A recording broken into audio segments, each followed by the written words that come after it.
latest movie and updates, watch my channel. Please subscribe and comment. Let's move into the video.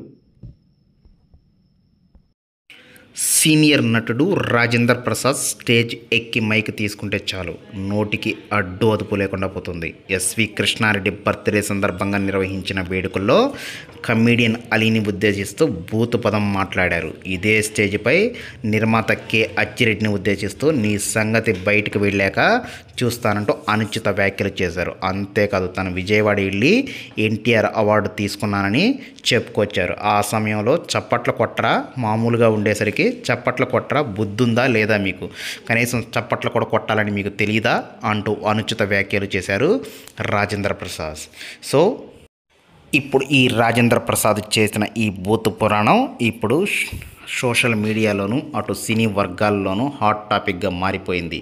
అయితే అసలు రాజేంద్ర ప్రసాద్ ముందు వెనక చూసుకోకుండా ఎందుకు ఇలా మాట్లాడతారో, స్టేజ్ మీదకి ఎక్కినప్పుడు భూత పురాణాన్ని ఎందుకు చేస్తాడో, ఎదుటి వారిని ఎందుకు గౌరవించడో, తను సీనియర్ కమీడియను సీనియర్ హీరో అయ్యుండి కూడా ఇలాంటివి ఎందుకు తనకి తెలియకపోవడం అనేది సినీ వర్గాల్లో చర్చ జరుగుతుంది. మరి అలీ నుంచి కానీ అటు ఎలాంటి కామెంట్స్ వస్తుందో చూడాలి మరి. సో ఇది కొత్త ఏమీ కాదు. ఆ రాజేంద్ర ప్రసాద్ స్టేజ్ మీదకి ఎక్కినప్పుడు ఏదో ఒక కాంట్రవర్సీకి వెళుతూనే ఉంటాడు. అయితే రాజేంద్ర ప్రసాద్ మనస్తత్వం అలాంటిదని, ఆయన మనసులో ఏమీ ఉండదని కొంతమంది అయితే నెటిజన్లు అంటున్నారు.